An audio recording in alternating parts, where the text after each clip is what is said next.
ஹல்லேலூயா ஹல்லேலூயா. நல்லது. ஆண்டவர் இயேசு கிறிஸ்து நாமத்தினால இந்த ஆசீர்வதிக்கப்பட்ட ஒரு நல்ல நாளிலே, பரிசுத்த சபை கூடுகிற இந்த நாளிலே தேவனுடைய சத்தத்தை கேட்கும்படியாக, தேவனுடைய வார்த்தையை கேட்கும்படியாக கூடியிருக்கிற உங்களுக்கும், இந்த வார்த்தையை கேட்கிறதான அனைவருக்கும் ஆண்டவர் இயேசு கிறிஸ்து நாமத்தில் வாழ்த்துதலை சொல்லுகிறோம். கர்த்தர் இந்த நாட்களிலே நம்மோடு கூட அதிகமாக இந்த நாட்கள் இடைப்படுகிற நாட்களாக இருக்கிறது. பிரியமான ஒன்றை நாங்கள் மறந்து போய்விடக்கூடாது. நாங்கள் எவ்வளவு செய்திகளை கேட்கலாம், எவ்வளவு வசனங்களை கேட்கலாம், எவ்வளவு வார்த்தைகளை நாங்கள் செவி கொடுக்கலாம், வாசிக்கலாம், தியானிக்கலாம். ஒன்றை நாம் மறந்து விடக்கூடாது. இந்த நாட்களிலே மிக முக்கியமான ஒரு காரியம், நாம் கடைசி நாட்களுக்கு வந்திருக்கிறோம் என்பதை இன்றைக்கு தேவன் நமக்கு பலவித அடையாளங்களிலே வெளிப்படுத்தி கொண்டிருக்கிறார் என்பதை நாம் மறந்து விடக்கூடாது. ஹல்லேலூயா. எனவே பிரியமானவர்களே, இந்த நாட்களில் கர்த்தர் நம்மோடு கூட அதிகமாக மன திரும்புதலை குறித்து இன்றைக்கு பேச விரும்புகிறார். ஹல்லேலூயா. தேவனுடைய பிள்ளைகள் இந்த நாட்களிலே தேவனை துக்கப்படுத்தாதபடிக்கு, தேவனுடைய பிள்ளைகள் தேவனுடைய இருதயத்தை விசனப்படுத்தாதபடிக்கு நாட்களில் எச்சரிக்கையாய் இருக்கும்படி ஆண்டவராய் இயேசு கிறிஸ்து நமக்கு தெளிவாய் ஆவியானவரை அனுப்பி கற்றுக் கொடுத்து கொண்டிருக்கிறார். ஹல்லேலூயா.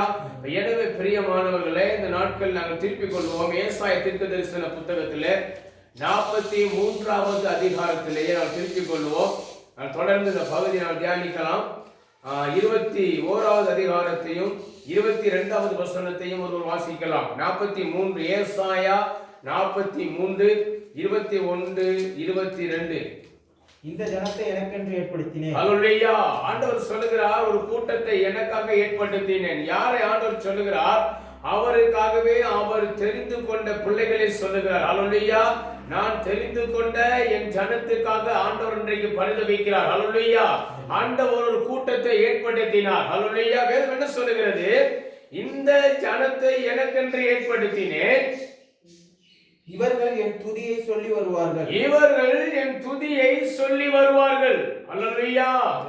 ஆண்டவர் என்னத்துக்காக, என்ன காரியத்துக்காக, என்ன நோக்கத்துக்காக இன்றைக்கு ஒரு ஜனத்தை ஏற்படுத்தி இருக்கிறார்?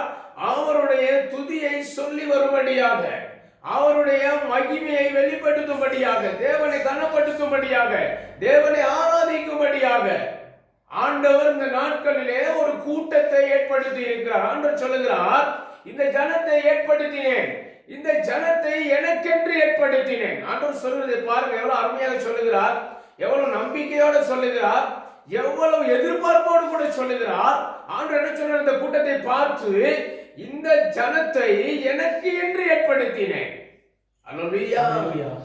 அவர்கள் என் துதியை சொல்லி வருவார்கள். இதுதான் ஆண்டவருடைய பிளானிங். ஆண்டவர் இந்த ஜனங்களை ஏற்படுத்தினதற்கு காரணம், உங்களை என்னை தெரிந்து கொண்டதற்கு காரணம், இன்றைக்கு தேவனுடைய பிள்ளைகளை ஆண்டவர் தெரிந்து கொண்டதற்கு நோக்கம் என்ன? அவருடைய நோக்கம் பாருங்க, எவ்வளவு பெரிய நோக்கமாக இருக்கிறது. அவருடைய திட்டம் எவ்வளவு பெரிய திட்டமாக இருக்கிறது. இவர்கள் என்னுடைய துதியை சொல்லி வருவார்கள். அந்த ஒரு நல்ல ஒரு அருமையான திட்டம், அருமையான ஒரு பிளானிங், நல்ல அருமையான ஒரு காரியமாக இன்றைக்கு ஆண்டவர் தம்முடைய ஒரு கூட்டத்தை, தம்முடைய பிள்ளைகளை இன்றைக்கு தெரிந்து கொண்டிருக்கிறார். ஹல்லேலூயா. அடுத்த வசனத்தை வாசிக்கலாமா? ஆனாலும் ஹல்லேலூயா. ஆமென். ஹல்லேலூயா. வேதம் என்ன சொல்லுகிறது? இவர்களை எனக்காகவே ஏற்படுத்தினேன், இந்த கூட்டத்தை எனக்காகவே தெரிந்து கொண்டேன், இந்த கூட்டத்தை எனக்காக நான் உருவாக்கினேன். காரணம் என்ன? இவர்கள் என்னுடைய துதியை சொல்லி வருவார்கள். ஆனா வேதம் சொல்லுகிறது அடுத்த வசனம், ஆனாலும் யாக்கோபே, யாக்கோபே, நீ என்னை நோக்கி கூப்பிடவில்லை. நான் இதுக்குத்தான் ஏற்படுத்தினேன், என்னை நோக்கி கூப்பிடும்படியாக ஏற்படுத்தினேன். ஆண்டவர் சொல்றார், யாக்கோபே, நீ என்னை கூப்பிடவே இல்லை. இஸ்ரவேலே, இஸ்ரவேலே, நீ என்னை குறித்து மனம் சலித்து போனாய். நீ என்ன குறித்து மனம் சலித்து போனாய். ஆண்டவருடைய திட்டத்தை இந்த இடத்துல நாங்கள் முறியடிக்கிறதை பார்க்கிறோம். தேவனுடைய பிளானிங், தேவனுடைய திட்டம், தேவனுடைய நோக்கம், தேவனுடைய நம்பிக்கை இடத்துல முறியடிக்கப்படுகிறது. பிரியமானவர்களே, ஆண்டவர் ஒரு நோக்கத்தோடு உங்களை என்னையும் தெரிந்து கொண்டிருக்கிறார். ஆண்டவர் ஒரு நோக்கத்தோடு இன்றைக்கு தேவனுடைய பிள்ளைகளை தெரிந்தெடுத்திருக்கிறார். வேதம் சொல்லுகிறது, ஆண்டவர் இந்த உலகத்தை படைத்தார் மனுஷனுக்காக. இந்த உலகத்தை ஆண்டவர் சகல காரியங்கள், வானம் பூமி சகலவற்றையும் மனுஷனுக்காக படைத்தார். ஆனால் மனுஷனை ஆண்டவருக்காக படைத்தார். அவருடைய துதியை சொல்லி வரும்படியாக, ஆராதிக்கும்படியாக பார்வோன் அங்கே இஸ்ரவேல் ஜனங்களை எகிப்து தண்டத்திலே அடிமையாய் வைத்திருந்த பொழுது மோசேக்கு ஆண்டவர் சொன்ன வார்த்தை என்ன? என் ஜனங்களை எகிப்தில் இருந்து விடுதலையாக்கி கொண்டு வரும்படியாக, என்னத்திற்காக, என்ன காரணத்துக்காக விடுதலை கொண்டு வர வேண்டும்? அவர்கள் என்னை ஆராதிக்க வேண்டும். அவர்கள் என்னை ஆராதிக்கும்படியாக அவர்களை அங்கே பாலும் தேனும் ஓடுகிற தேசத்துக்கு அவர்களை நடத்தி கொண்டு போ என்று மோசேக்கு சொல்லுகிறதை பார்க்கிறோம். அல்லேலூயா. ஆண்டவர் இஸ்ரவேல் ஜனங்களை விடுதலை பண்ணினதற்கு நோக்கம் என்ன? கர்த்தரை ஆராதிக்கும்படியாக, எனக்கு ஆராதனை செய்யும்படி அவர்களை பிரித்து கொண்டு வா என்று சொல்லுகிறார். அல்லேலூயா. மோசே கூட பார்வோனுக்கு முன்பதாக போய் என்ன சொல்லுகிறார்? இந்த ஜனங்களை தேவனை ஆராதிக்கும்படியாக போக விடும். ஆண்டவர் மனிதர்களை உண்டாக்கினது உங்களையும் என்னையும் தெரிந்து கொண்டதற்கு நோக்கமே அவருடைய துதியை சொல்லி வரும்படியாக, அவரை கனப்படுத்தும்படியாக, அவரை மகிமைப்படுத்தும்படியாக. தேவன் பெரிதான ஒரு திட்டம், பெரிதான ஒரு பிளானிங்கோடு கூட இன்றைக்கு ஆண்டவர் சபைகளையும் ஊழியர்களையும் தேவ பிள்ளைகளையும் இன்றைக்கு தேசத்திலே கர்த்தர் தெரிந்து கொண்டிருக்கிறார். ஆனால் ஆண்டவர் சொல்லுகிறார், ஆனாலும் ரொம்ப வேதனையா சொல்றாரு, ஆனாலும் யாக்கோபே நீ என்னை கூப்பிடவில்லை. அல்லேலூயா. இஸ்ரவேலே நீ என்னை குறித்து மனம் சலித்து போனாய். எவ்வளவு துக்கமான ஒரு காரியம், எவ்வளவு வேதனையான ஒரு காரியம். இன்றைக்கு ஆண்டவர் சொல்றார், யாக்கோபு. யாக்கோபு என்று சாதாரண மனிதன் கிடையாது. யாக்கோபு என்று சொன்னாலே அவர்தான் இஸ்ரவேல். எப்பொழுது இஸ்ரவேலாக மாறுகிறார்? நாங்க வாசிக்க தேவை, நம்ம எல்லாருக்கும் தெரிந்த ஒரு பகுதி. ஆதி ஆகமத்திலே 32வது அதிகாரத்திலே 27வது வசனம் என்ன சொல்லுகிறது? அங்கே யாக்கோபு தேவனும் சந்தித்து பேசுகிறதை நாம் பார்க்கிறோம். தேவன் யாக்கோபை குறித்து ஒரு பெரிய சாட்சி கொடுக்கிறார். நீ மனிதனோடும் தேவனோடும் போராடி நீ மேற்கொண்டாய், எனவே உன் பேர் இன்னிலிருந்து யாக்கோபு இல்லை, உன் பேர் இஸ்ரவேலாய் மாறும். யாக்கோபு சொல்றார், ஐயோ நான் தேவனை முகமுகமாய் கண்டேன், உயிர் தப்பி பிழைத்தேன். தேவனை முகமுகமாய் பார்த்த மனிதன், தேவனோடு மனிதனோடும் போராடி அவன் அங்கே மேற்கொண்டதை நாம் பார்க்கிறோம். ஜெபத்திலே போராடுகிற ஒரு மனிதன், ஜெபத்திலே தரித்திருக்கிற ஒரு மனிதன், ஆண்டவரே நீ ஆசீர்வதித்தால் ஒழிய நான் உம்மை விடுவது இல்லை என்று வைராக்கியமாக ஆழமாக தேவன் மேல முழு நம்பிக்கையோடு தொடர்ந்து ஜெபிக்கிற ஒரு மனிதன் இந்த யாக்கோபு. யாக்கோபை பார்த்து கர்த்தர் சொல்லுகிறார், இன்றைக்கு அது அன்றைக்கு, ஆனால் இன்றைக்கு இருக்கிற யாக்கோபுகளை பார்த்து சொல்லுகிறார், என்னை நோக்கி கூப்பிடவே இல்லையப்பா, நீ என்னை நோக்கி பார்க்கிறையே இல்லையே, நான் உன்னை எதுக்காக ஏற்படுத்தினேன், உன்னை என்ன காரியத்துக்காக நான் உன்னை தெரிந்து கொண்டேன். இன்றைக்கு அநேக தேவ பிள்ளைகளுடைய வாழ்க்கை இப்படிதான் இருக்கிறது. அநேகர் நீங்க மனம் சலித்து போய்விட்டார்கள். ஐயோ என் ஜெபத்துக்கு என்ன பதிலும் இல்லை, ஒன்றும் இல்லை, என்ன தொடர்ந்து ஜெபிக்கிறோம், சோர்வு.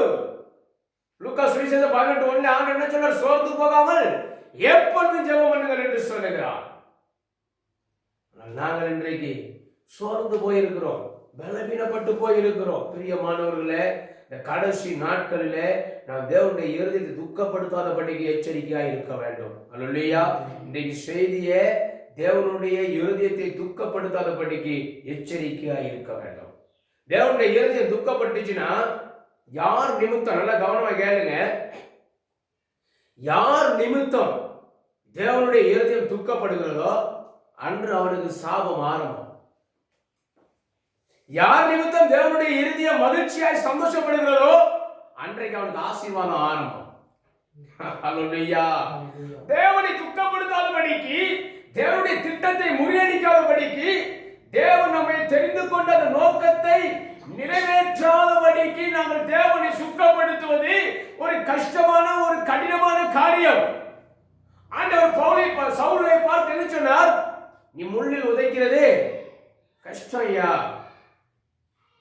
முள்ளில் உதைப்பது கடினமான காரியம்.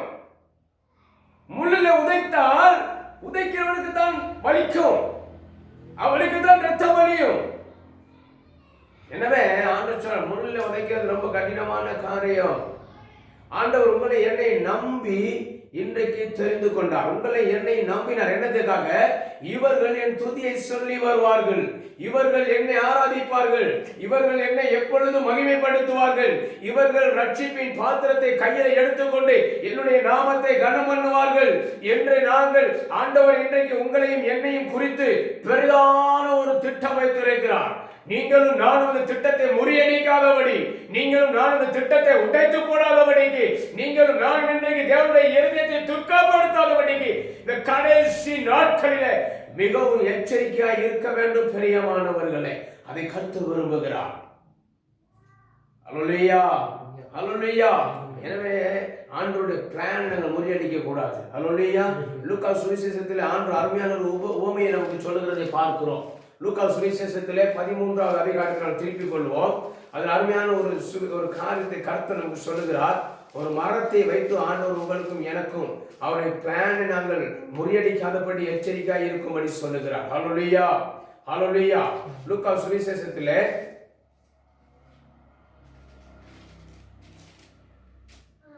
13வது அதிகாரத்திலே நாங்கள் வாசிக்கிறோம். லூக்கா சுவிசேஷம் 13வது அதிகாரம் 6வது வசனத்திலிருந்து வாசிக்கலாம். பாருங்க, அப்பொழுது அவர் ஒரு உவமையையும் சொன்னார். ஒருவன், நல்ல கவனமா கேளுங்க, ஒருவன் தன் திராட்சை தோட்டத்தில் ஒரு அத்தி மரத்தை நட்டிருந்தான். அவன் வந்து அதிலே கனியை தேடின பொழுது ஒன்று காணவில்லை. அல்லேலூயா, அல்லேலூயா, அல்லேலூயா. ஆண்டவர் அங்கே ஒரு தோட்டக்காரனை உவமையாக வைத்து பேசுவதை பார்க்கிறோம். அந்த தோட்டக்காரனுடைய திட்டம் என்ன? அந்த தோட்டக்காரனுடைய பிளானிங் என்ன? அந்த தோட்டக்காரர் என்ன செய்ய பாருங்கள். ஒருவன் தன் திராட்சை தோட்டத்தில் ஒரு அத்தி மரத்தை நட்டிருந்தான். திராட்சை தோட்டத்தில் என்னத்தை நடணும்? திராட்சையை தான் நடணும். திராட்சை தோட்டத்துக்குள்ள திராட்சையை தான் நடக்கும். திராட்சை தோட்டத்துக்குள்ள அத்தி மரத்தை நடலாமா? இல்ல. ஆனாலும் ஆண்டவருடைய திட்டத்தை பாருங்கள், அந்த தோட்டக்காரனுடைய பிளானிங்க பாருங்கள். திராட்சை என்பது மிக பெருமதியானது, திராட்சை என்பது விலையேற பெற்றது, திராட்சை என்பது மிக ஆசீர்வாதமான ஒரு காரியம். அல்லேலூயா. இப்படி ஆசீர்வாதமான, இப்படி மிகவும் விலை உயர்ந்த இந்த தோட்டத்துக்கு நடுவிலே சாதாரண அத்திமரத்தையும் அங்கே நடுகிறதை பார்க்கிறோம். ஒரு பிளானிங் இல்லாம, ஒரு நோக்கம் இல்லாம, ஒரு திட்டம் இல்லாம இந்த காரியத்தை ஆண்டவர் சொல்லுவது இல்லை நமக்கு. அவர் உவமையாக சொன்னாலும் ஆண்டவருடைய பிளானிங், ஆண்டவருடைய திட்டத்தை நாங்கள் இந்த இடத்துல பார்க்கிறோம். அவருடைய இருதயத்தை துக்கப்படுத்த கூடாது, அவருடைய நோக்கத்தை துடைக்க கூடாது. அவருடைய நோக்கத்தை ஒரு மனிதன் உடைப்பானாக இருந்தால் தேவன் அவன் மேல் வைத்திருக்கிற நோக்கத்தை உடைத்து போடுவார். ஆண்டவர் என்ன சொன்னார்? யோவான் சுவிசேஷம் 15வது அதிகாரத்தை நாம் திருப்பிக் கொள்வோம். 15:1 வாசிக்கலாம், சீக்கிரமாக வருவார். யோவான் சுவிசேஷத்திலே 15:1 வாசிக்கலாம். ஆண்டவர் என்ன சொன்னார்? நான் மெய்யான திராட்சை செடி, அப்ப யாரு தோட்டக்காரர்? பிதா திராட்சை தோட்டக்காரர். அல்லேலூயா. இப்ப திராட்சை செடியோ ஆண்டவர் இயேசு கிறிஸ்து என்று சொல்லுகிறார். தோட்டக்காரர் யாரு? பிதா என்று சொல்லுகிறார். அப்ப ஆண்டவர் இந்த இடத்துல தெளிவாய் நமக்கு சொல்வதை பார்க்கிறோம். அங்கே திராட்சை தோட்டம், ஒருவன் திராட்சை தோட்டத்தை காட்டுகிறார். இன்னொரு பகுதி அங்கே திராட்சை செடியை காட்டுகிறார். மூன்றாவது பகுதியாக அத்திமரம் அங்கே பேசப்படுகிறது. அப்ப தோட்டக்காரர் பிதாவாக இருந்தால், திராட்சை தோட்டம் இயேசு கிறிஸ்துவாக இருந்தால், அத்திமரம் யாரா இருக்க வேண்டும்? என்ன நினைக்கிறீங்க? யாரா இருக்கும்னு நினைக்கிறீங்க? நீங்களும் நானும் தான்.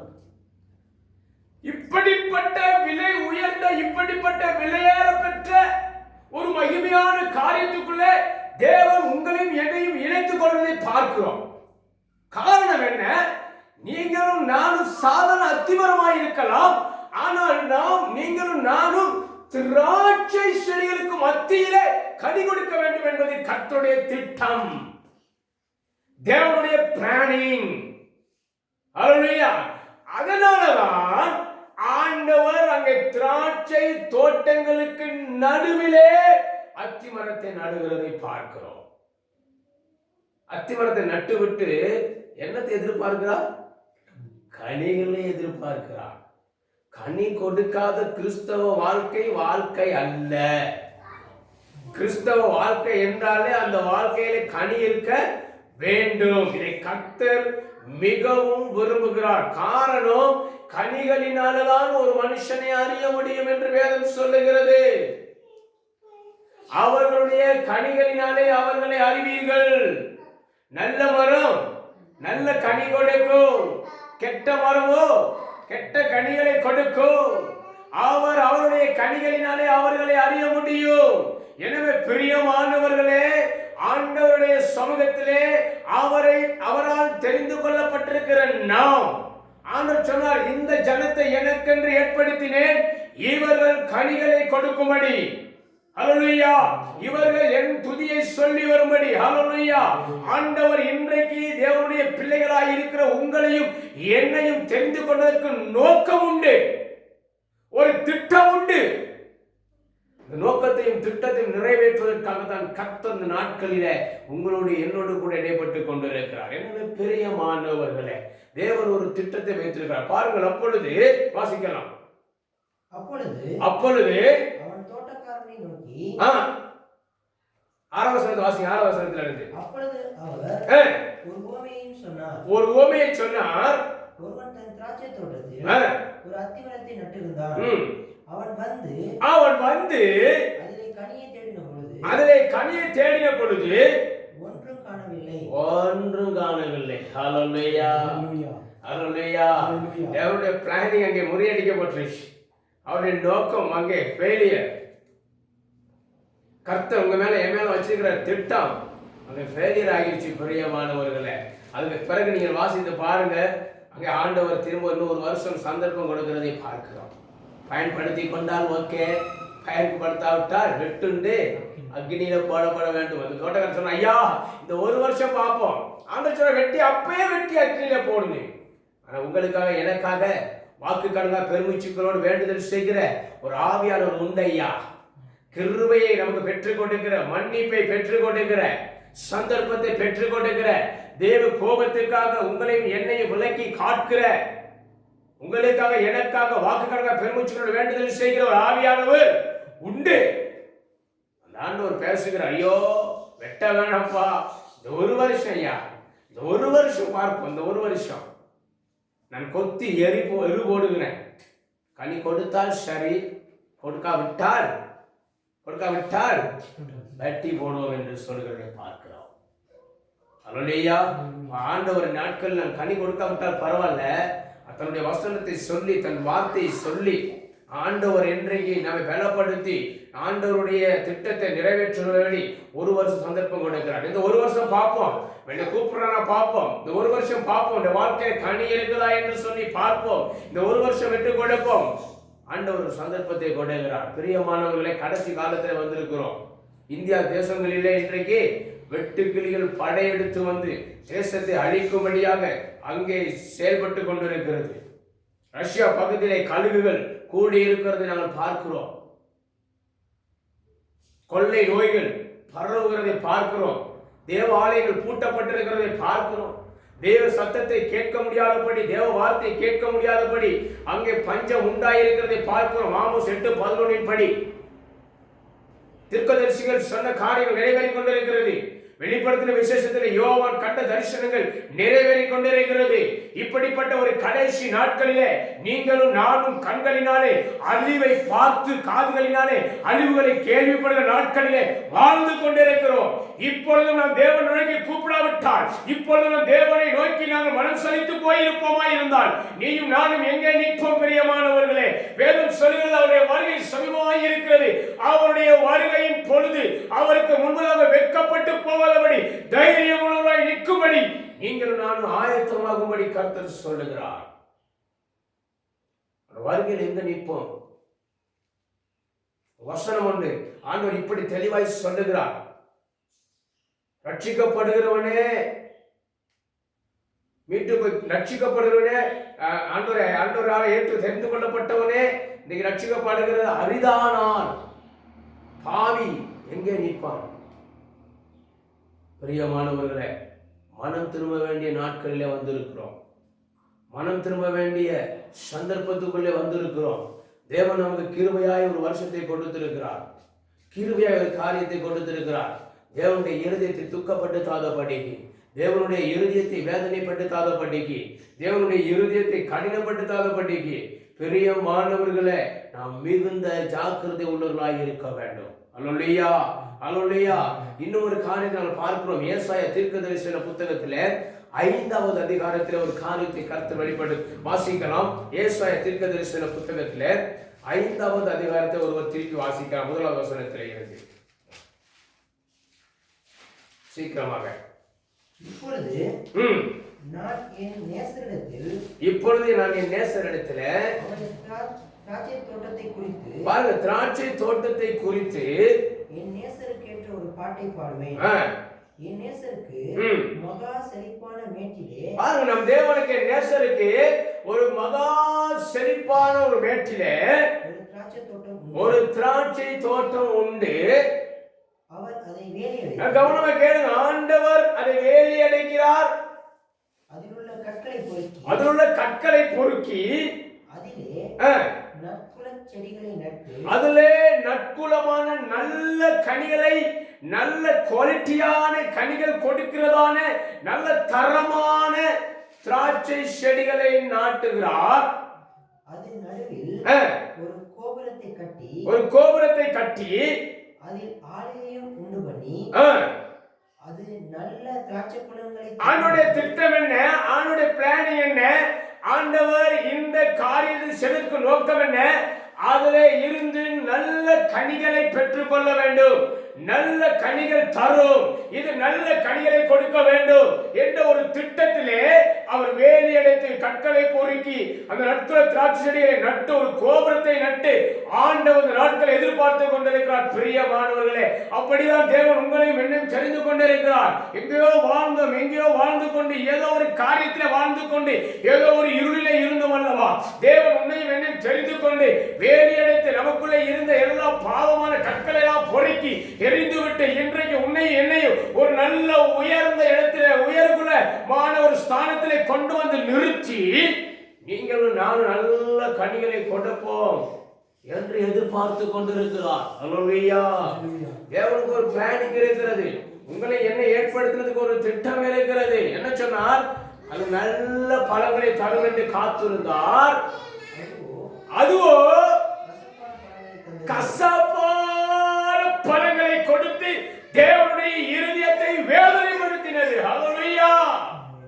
தேவனுடைய இருதயம், அவருடைய நோக்கத்தை எப்ப நாம முறியடிக்கிறோமோ, எப்ப தேவ திட்டத்தை விட்டு நாம் வெளியிலே போகிறோமோ, எப்பொழுது தேவ திட்டத்தை நிறைவேற்றாமல் தேவ திட்டத்திற்கு மாறாக, எதிர்மாறாக நாம் கிரியை நடப்பிக்கிறோமோ, அப்பொழுதே தேவனுடைய இருதயம் உன் நிமித்தம் என் நிமித்தம் தேவனுடைய இருதயம் தூக்கப்படுகிறதை நாங்கள் பார்க்கிறோம். பிரியமானவர்களே, உன் நிமித்தம் என் நிமித்தம் தேவனுடைய இருதயம் தூக்கப்படாமல் பார்த்துக் கொள்வது இந்த நாட்களிலே மிக அவசியமாய் இருக்கிறது. அல்லேலூயா. எனவே பிரியமானவர், நான் நினைச்சனால் இந்த ஜனத்தை எனக்கென்று ஏற்படுத்தினேன், இவர்கள் என் துதியை சொல்லி வருவார்கள். ஒரு திட்டத்தோடு ஆண்டவர் இன்றைக்கு செயல்படுகிறதை பார்க்கிறோம். ஒரு நோக்கத்தோடு செயல்படுகிறதை பார்க்கிறோம். இந்த நாட்களிலே நாம் ஆண்டவருடைய திட்டத்தை உடைக்காதபடிக்கு, ஆண்டவருடைய பிளானிங், ஆண்டவருடைய இருதயத்தை துக்கப்படுத்தாதபடிக்கு மிகுந்த ஜாக்கிரதையை நாம் இருக்க வேண்டும். பிரியமானவர்களே, ஆண்டவர் இன்றைக்கு நேற்று அல்ல. ஆனால் வாசிக்கலாம். எரேமியா தீர்க்கதரிசன புத்தகத்திலே 22வது அதிகாரத்தில் 21வது வசனத்தை பார்க்கலாம். ஆண்டவர் அருமையான ஒரு காரியத்தை சொல்லுகிறதை பார்க்கிறோம். நீ சுகமாய் வாழ்ந்திருக்கையில், ஆண்டவர் என்ன சொன்னார்? நீ சுகமாய் வாழ்ந்திருக்கையில் நான் உனக்கு சொன்னேன், நீ கேள் என்றாய். நீ கேளேன் என்றாய். உன் சிறு வயது முதல் நீ என் சத்தத்தை கேளாமல் போகிறதே, என் சத்தத்தை கேளாமல் போவதே உன் வழக்கம். வழக்கமாய் இருக்கிறது. பிரியமானவர்களே, தேவ சத்தத்துக்கு நாம் செவி கொடுத்து அவருடைய திட்டத்தை நிறைவேற்றி தேவனுடைய இருதயத்தை மகிழ்ச்சிப்படுத்தி சந்தோஷப்படுத்தி அவருடைய திட்டத்தை நிறைவேற்றுகிற ஒரு ஊழியக்காரனாய், ஒரு விசுவாசியாய், ஒரு தேவனுடைய பிள்ளையாய் நான் வாழ போகிறேனா, அல்லது என்னுடைய சொந்த இச்சைக்காக, இந்த உலகத்து காரியங்களுக்காக, இந்த உலகத்தில் அழிந்து போகிற ஒன்றுக்கு உதவாத காரியங்களுக்காக, பிசாசுடைய திட்டத்தை நிறைவேற்றும்படியாக தேவனுடைய இருதயத்தை நான் துக்கப்படுத்த போகிறேனா? பிரியமானவர்கள், நாம் யாராய் இருக்க விரும்புகிறோம்? நாம் ஒன்று மாத்திரம் தெரிந்து கொள்ளுங்கள், இது கடைசி காலமாய் இருக்கிறது. அல்லேலூயா. இன்றைக்கு நல்ல கவனமாக கேளுங்கள். நாம் இன்றைக்கு நடக்கிற அநேக அழிவுகளை நாங்கள் கண்களினாலே பார்க்கிறோம். அநேக காரியங்களை காதுகளினாலே கேள்விப்படுகிறோம். அல்லேலூயா. அப்படி என்றால் அர்த்தம் என்ன? நாங்கள் கண்களினாலே பார்க்கிறோம் என்று சொன்னால் நாங்கள் இன்றைக்கு பார்க்கிற தூரத்துக்கு வந்து விட்டோம். பார்க்கிற அளவுக்கு வந்து விட்டோம் ஐயா. கடைசி காலத்தில் வாழ்ந்து கொண்டிருக்கிறோம். நாங்கள் கேள்விப்படாத காரியங்களை கேள்விப்படுகிறோம். இன்றைக்கு முழு உலகத்திலேயுமே ஆராதனை இல்லை, ஆலயங்கள் பூட்டப்பட்டிருக்கிறது. இப்படிப்பட்ட ஒரு காலம் இதுவரைக்கும் வந்தது உண்டா? இல்லை. தேவன் ஏதோ ஒரு காரியத்தை வெளிப்படுத்தி கொண்டிருக்கிறார். பிரியமானவர்களே, வருகைக்காக ஜனங்களை ஆயத்தப்படுத்துவது நம்முடைய பொறுப்பாய் இருக்கிறது. அவருடைய வருகைக்காக நாம் ஆயத்தப்படுவது நம்முடைய கடமையாக இருக்கிறது. அவருடைய இருதயத்தை துக்கப்படுத்தாதபடிக்கு நாம் எச்சரிக்கையா இருக்க வேண்டும். ஆண்டவர் சிறு வயது முதல் நமக்கு சொல்லி வருகிறார். சிறு வயதுல இருந்தே நீ கேட்காமல் போவதே உன் வழக்கம் என்று வேதனைப்படுகிறார்.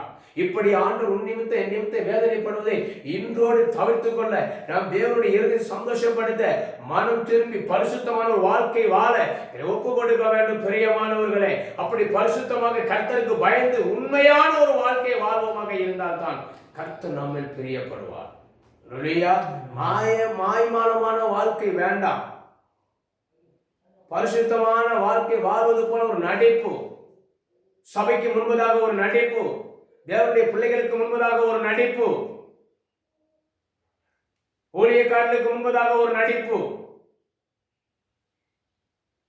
அந்த இடத்திலே தேவன் எல்லாவற்றையும் பார்த்து கொண்டிருக்கிறார். நாம் யார் என்பது அவருக்கு தெரியும்.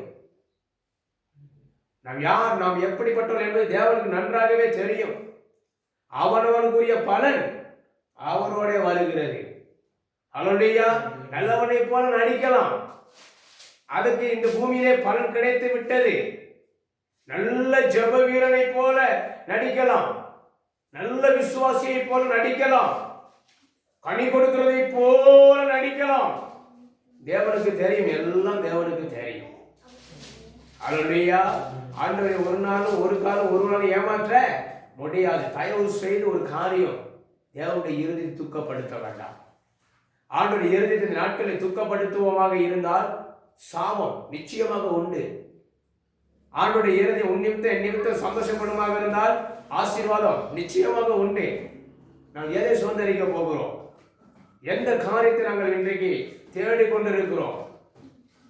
தாவீது சொல்லுகிறான், நான் வேற இடத்துல 1000 நாள் இருக்கிறதை விட அன்றைய உங்க சமூகத்தில் ஒரு நாள் எனக்கு மேலானது. எதை நாங்கள் நாடுகிறோம்? எந்த காரியத்தை நாடுகிறோம்? எந்த காரியத்தை இந்த கடைசி நாட்களில் வாஞ்சிக்கிறோம்? இன்றைக்கும் நம்முடைய நோக்கம் எதுவாக இருக்கிறது? நம்முடைய திட்டம் எதுவாக இருக்கிறது? ஆண்டவர் சொன்னார், இந்த ஜனத்தை எனக்கென்று ஏற்படுத்தினேன், இவர்கள் என் துதியை சொல்லி வருவார்கள் என்ற நம்பிக்கையில் இருந்தார். ஆனாலும் யாக்கோபே, நீ என்னை கூப்பிடவில்லை. ஆண்டவருடைய திட்டத்தை முறியடிக்க வேண்டாம். தேவனுடைய நம்ம மேல வைத்திருக்கிற அந்த திட்டம் ஒரு நாள் முறியடிக்கப்படக்கூடாது. அப்படி முறியடிக்கப்படுமாக இருந்தால் உன்னையும் என்னையும் தேவன் தெரிந்து கொண்டதிலே பிரயோஜனம் இல்லாமல் போய்விடும் அல்லவா? அவனுடைய திட்டம் உன்னால் என்னால் முறியடிக்கப்படுமாக இருந்தால் உன்னால என்னால தேவனுக்கு எந்த ஒரு நன்மையும் உண்டாகாது. பிரியமானவர்களே, எனவே கடைசி காலத்துல மனம் திரும்ப உங்களை என்னையும் ஒப்புக் கொடுப்போம். அவர் என்ன சொல்லுகிறார்? வாசிக்கலாம். எரேமியா தீர்க்கதரிசன புத்தகத்துல 18வது அதிகாரத்துல 11வது வசனத்தை நான் வாசிக்கலாம்.